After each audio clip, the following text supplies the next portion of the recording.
Hi, welcome to Art You Crazy, the podcast that flips the script on the struggling artist paradigm. We're your hosts, Tessie and Erin Elizabeth Reed. Two artistic multi-hyphenates who believe that every person is creative.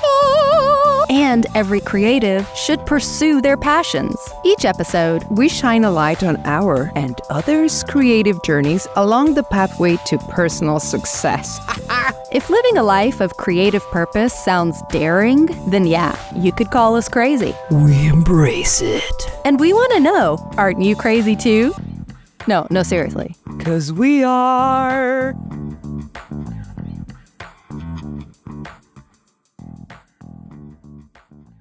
Welcome to Aren't You Crazy? Yay! Today we have dug up some archive episodes for you. It's a special treat. So enjoy! Well, in this episode, we share some of our money beliefs. Let's dig in. Erin, do you have $5 that I can use?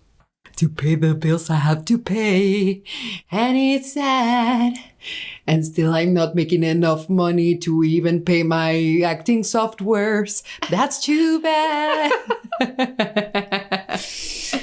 Yes, ladies and gentlemen, you're witnessing here the nascent stage of Tessie and Erin's singing career. Well, you know what? Speaking of careers, we thought it would be a great topic to talk about money. Money. And maybe explore some of its spiritual aspects, connotations.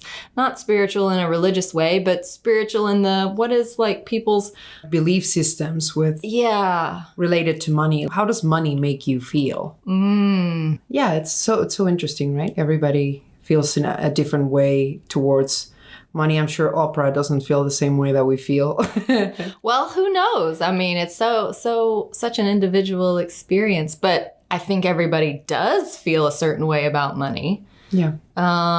Whether you have it or don't have it, and what is enough and what it says about you as a person. As usual, we invite you to share with us. What's your relationship to money? Mm-hmm. Like, I like to look at money as I'm in a relationship with it. And when I kind of personalize or anthropomorphize money that way, it puts me in check of how I might be behaving towards money. What am I doing to make money feel special and wanted in my life if it's something that I crave? Like if I'm in a relationship with a person and I want them in my life, I'm going to act and believe and treat them a certain way. Am I treating my money the same way as I want to treat a beloved person? See, I have different layers with that. Yeah, I do think that money is a relationship, but I also think money is energy. Mm-hmm. And I also think money is a concept. You know what? I think it is all of those things. So dive into one. Tell me about your like family history with money, the belief systems. Well, I grew up in a household where we were a working family. Like my mother worked, my dad worked, and we wouldn't have money if both of them didn't work, right? So we weren't like a wealthy family. That's what I want to say.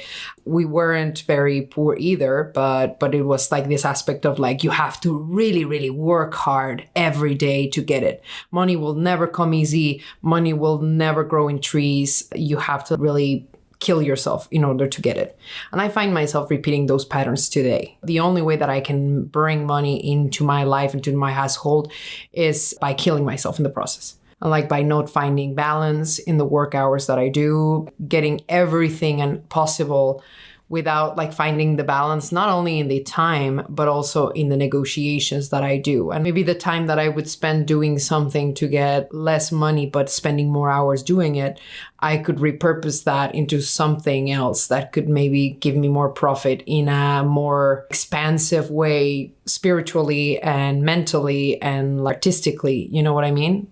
Right now, I feel like I'm in this spiral of the hustle that not that it's wrong to hustle, but my approach of the hustle is right now not the most efficient one. And I think it's because of that. Before, when I was younger, there were comments like, oh no, when you become a famous artist, you're not going to talk to us anymore. You're going to forget that you come from Mexico. You're going to forget your people. And that has a severe impact in the subconscious of saying, shit, then I'm going to self-sabotage as much as I can in order to maybe not reach the goal or to, like maybe victimize about my circumstances more, because maybe in secret in my spirituality, I don't want my family to think that I became someone else, that I'm not proud of being who I am anymore. Ah, yeah. Wow. I relate to a lot of what you were saying. I too felt like if I suddenly outpaced the standard that my parents set for me financially, I would make them feel bad. Mm-hmm. That it would be like a betrayal? Yeah, like a betrayal, or like they would think that I was better than them. And so I can't let them feel that way. So I can never, quote unquote, be financially better than them. Yeah. Even though I know I will always love my family. Like, that's not me. But it's that fear that gets wrapped up in the money is unsafe, because having money will sever our connections to our primary caregivers in life. Those first pivotal relationships that you literally need to survive. Yeah. And that type of stuff gets hardwired really early.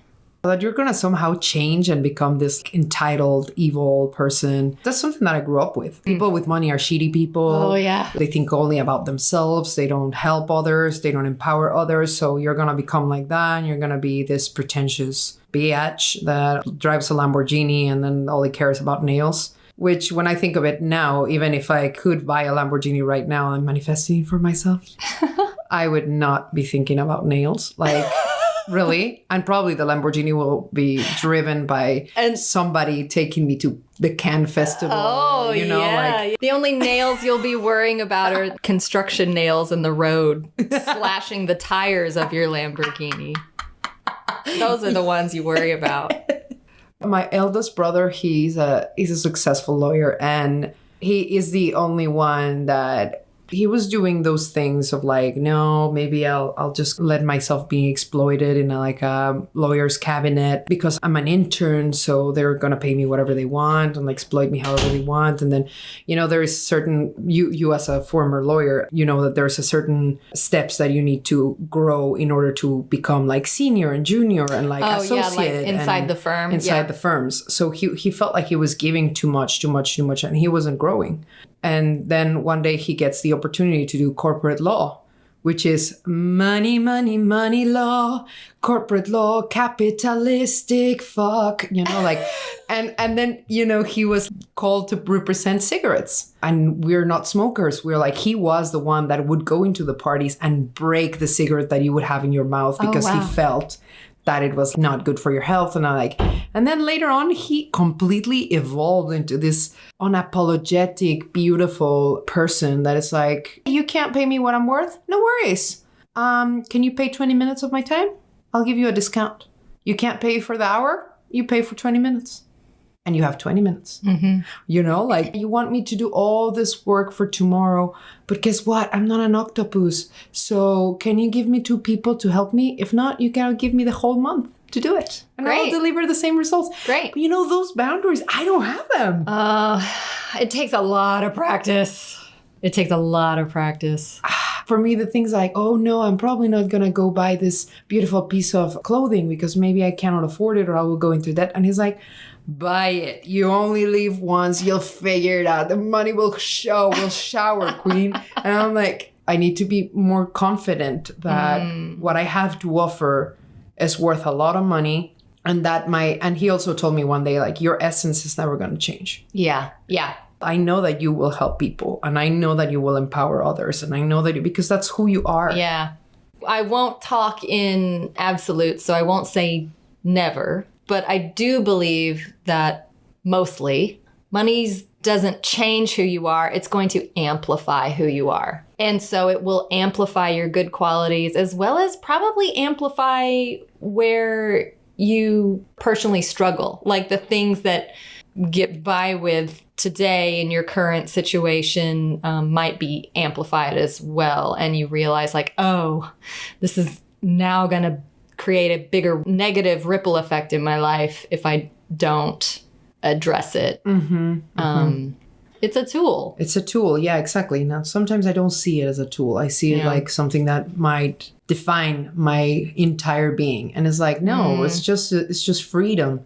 It's an energetic field of freedom where you can start doing whatever it is that you were planning from the start by being poor. It's one manifestation of reciprocity. So nothing in the universe exists without its counterpart, like its balance. And so, yes, you can get by in the world with just bartering, shall we say, giving your energy, time, and help to someone else. And I bet you find ultimately that you receive energy, time, and help from others. Is that the most productive way to live, or the greatest, most efficient way to reach great dreams? Maybe not, but it's certainly feasibly possible. Money is just one conceptual / tangible. It's like, yes. Oh my God, I'm starting to ramble. Sorry, guys. No, it's my okay. brain is like breaking over this issue. I think that I know what you mean. Like it was created as a concept for exchange, right? Yes, exactly. Like I have something for you. What are you going to give me in exchange? Yes. And so that kind of cosmic balance isn't complete until there's an equal exchange of energy at place. And so money is just one convenient way that we exchange our energies towards each other. Because if I have apples and you have bread, but I really need meat. Yeah, what am I going to do to obtain that meat that might require maybe half of my state in bread? And maybe I can't afford that because then I wouldn't have for the next. And that's how it started. Yeah, so like it becomes a universal, ubiquitous form of energy exchange. So tell me, Erin, do you sell apples now? I sell pears. It's fantastic. By the way, if you hear something, you hear a little bit of like another voices and stuff. There is my partner working on the next room, so like there's nothing we can do. We're doing a podcast. I cannot go and tell him, could you speak? Could you not speak? And I'm like, he's gonna tell me, I'm working here. You're doing your podcast. You're doing your leisure thing. So that's maybe we could give him some money. A disclaimer. Would he quiet down if we gave him money? Is that an equal exchange? It works for my 11-year-old nephew. Boy, he gets quiet real quick. Here's a $10 bill. Go sit in the corner. It's gonna be like $10? Maybe. We'll buy you a sandwich. Oh no. But just to say, started reading this book of You're a Badass at Making Money from Jen Sincero. And she was saying you can become very wealthy and you can become very structured in your own version of your life, what your life with money means.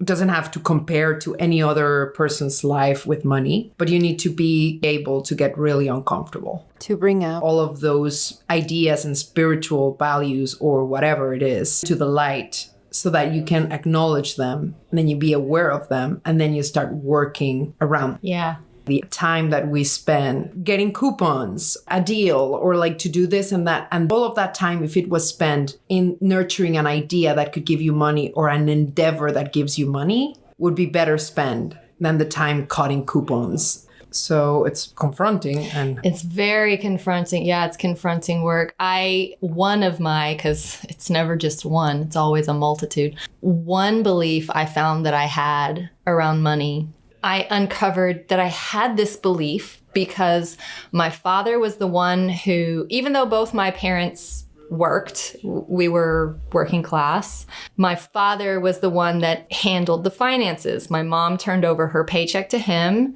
He kept the checkbook. He paid all the bills. I remember he would sit at his desk every night and he had a calculator on the side. And he would punch in all those numbers and hit the enter button and it would make that.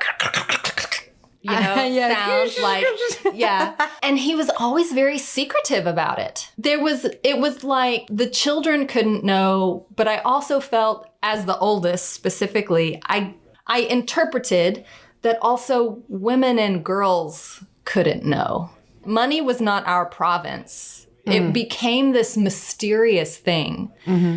And so all I knew was that Dad kept the finances, and Dad was always saying, we can't afford it. Ah, okay. Yeah. And so this belief that I'm a female, and so even just learning about money became this like taboo thing for me. Yeah. And it carried on into my adult life. And even though I've managed my own finances for many years now as an adult, and even managed my own, joint finances with a partner for 10 years, still there was this like underlying deference that somehow I couldn't do better because I was female. Yeah, I will leave you with this. Financial education and emotional education. We need that. We're never told how to behave around money.